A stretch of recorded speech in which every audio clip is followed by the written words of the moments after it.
Magandang gabi po sa lahat. Salamat sa Diyos at tayo po binigyan ng pagnanasa o pagnanais na muli pakinggan natin ang kanyang salita na sa ilang araw po ito po ay ginaganap. At sa gabing ito, nandun na po tayo sa huling talata na kung saan naniwala pa ako. Yung huling talata ay nagsasabi o magsasabi paano ba yung kabuuan ng sinasabing awit 1. Ano ba ito? It's all about what? Napakinggan po natin sa mga nagdaang mga nagpahayag.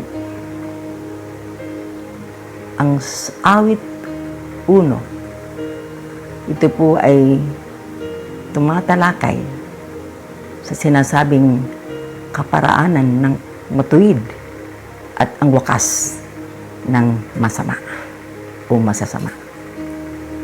The way of the righteous and the end of the ungodly or the wicked.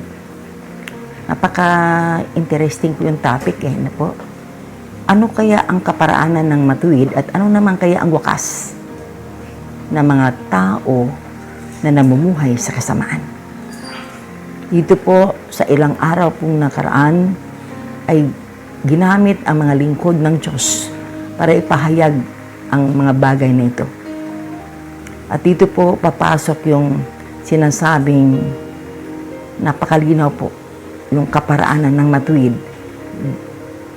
Ang sinasabing talata doon, for God knows the way of the righteous and the end of the ungodly shall perish.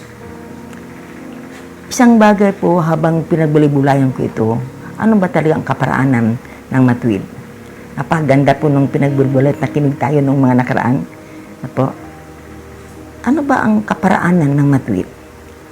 Isang bagay na nakita ko po, yung isang tao na masaya o nagagalak, na ginagawa ang salita ng Diyos o ang sinasabi ng Panginoon. Yung isang tao na sumusunod siya pero punong-puno siya ng galak ng puso sa pagsunod. Isang pagpapatunay na siya po isang napabilang sa isang matuwid. Sumusunod na walang angal, walang reklamo. Nandun po yung isang matuwid po ay maraming kaibigan yan. May mga friends yan, may mga associates yan, may mga boss yan, ganyan, no? Pero itong mga associates na yan, mga friends na yan, ay mga tinatawag na mga tao na pwedeng mag-influence po sa bawat isa. No? Influence po, magpahina o magpasama o kaya magpaganda sa buhay nila. No? So, dalawang tao pala sa mundo. Matuwid at masama. Tanong ko po, saan ka po roon? Saan po tayo doon sa dalawa?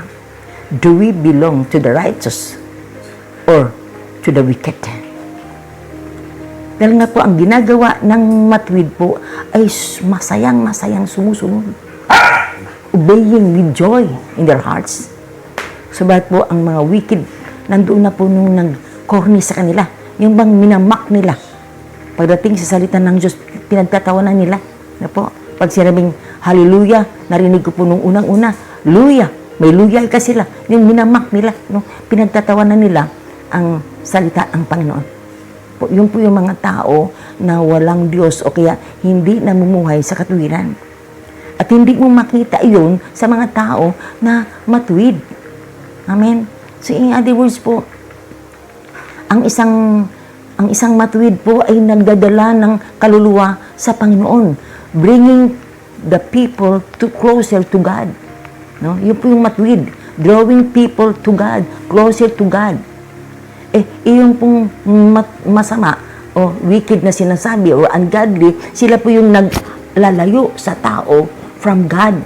Dinadala na doon sa kanilang ginagawa na hindi naman tama o narapat gawin. In other words po, ang isang tao na sinasabing righteous o matuwid, ikaw yun. Ikaw yun, dahil ikaw yung sumusunod sa Panginoon. Ikaw yung namumuhay sa katuwiran ng Panginoon. Mabibilang mo na po kung ilang kaluluwa na, Ilan ang tao ang nadala mo sa paanan ng Panginoon? Ilan na ba sila na nagpupuri sa Diyos na ikaw mismo ginamit ng Panginoon as sinasabing righteous? No? Because you have shared him or them the Word of God. In other words po, magkaiba ang gawain ng wicked at saka matuwid. Ang matuwid po, walang ibang interes, kundi ang lahat ng tao ay masama sa Panginoon. Po. Ngayon po, ang wicked, ano naman po ang trabaho noon? Di-discourage po yung mga tao. Huwag kang maniwala dyan. Hindi totoo yan. May mga words silang ginagamit which mocking the Word of God. Mismo ang Diyos ang kanilang minamak. Pag sinabing mak, parang mak ba yung kinatutuwa? Parang pinagtatawanan nila ang Diyos. No po. At makita mo marami pong tao hanggang ngayon. Marami pa sila na sinasabi nga hindi naniwala sa Diyos. No? Dahil sinasabi nila, I don't believe in God. No? I don't believe in God. No? So itong pag sinagsabi ng I don't believe in God, anong ginagawa ng mga tao ito? Siyempre, taliwas doon sa kalooban ng Panginoon. So we should be thankful to God if you know that yourself is righteous because you do and obey the Word of God. You should be thankful to God. Dahil maganda po ang kahinatnan mo. Maganda po ang kahinatnan natin. Po, sabi nga, yung sinner, the ungodly cannot stand. Ibig sabihin, they shall perish. Sila po'y mawala. Sila po'y mamamatay. Because these people are doing against the will of God. Whereas yung righteous po, ginagawa ang kalooban ng Panginoon. Meditating the law, the Word of God, araw at gabi, kaya dumalakas siya, nung gumaganda ang buhay niya, kasi lagi-lagi niya binabasa ang Word of God, lagi siyang nananalangin, lagi siyang nagka-fast, di ba? Lagi siyang nagbibigay, lagi siyang nag-serve sa God, no? Yung ginagawa niya lahat, yung kagustuhan ng ating Panginoon. Amen? In other words po, salamat dahil napaganda po ng awit 1, no po, it is about the way of the righteous and the end of the ungodly. Dapat po maging tayo, attentive dito kasi nga, ano nga ba ang kahinatnan ng masama? Ano po ang kahinatnan naman ng matuwid? Po? So, ang isang matuwid, syempre, because you are righteous, sabi doon, syempre, save na, eternal life yun. Sabi, eternal life, buhay na walang hanggan. And the wicked, huwag ka nang umasa. Because ang wicked po, or the bad people, the wicked people, or the ungodly people who don't believe God, sila po ay hindi mapapabilang doon sa kinalalagyan ng mga matuwid. Amen? Amen? So po, tonight, ako po I thank God for this Psalm 1, no po, kasi maganda po siya in a way na marami pong taon nineglect po nila ito. Parang binabaliwala nila. When it's being discussed, nila alam na sila yung mga tao na kung saan kinakausap ng Diyos, no? Because God wants them, wants everybody, siyempre, to have eternal life. Not to be punished, but to be, sabi nga, to be crowned, makoronahan, mabigyan ng reward or gantimpala sa langit. Amen? So po, tayo pong lahat as Christians, as Christian family, we belong to a Christian family, di ba ba? Lahat tayo po, Kristiyano na po, di ba? Salamat po dahil po nakaupo ka ngayon dyan and you're giving time to God at you are really, sabihin na natin na nakakonsentrate ka kasi alam mo na you are matuwid, you are righteous, no, before God, no? So, napaganda because we don't deserve, di ba? We don't deserve, but God is so faithful to us, so good, no? Mabuti, matapat, at mabait ang Diyos sa ating lahat. Amen? So, ito po, pinapahayag po ito sa lahat. No? Pinapahayag po, hindi lang po sa matuwid, hindi lang din po sa bad or wicked, but it is discussed or told to all people po, lahat matuwid at hindi matuwid. Dapat lang po ay makinig at sagin po, someday, di ba?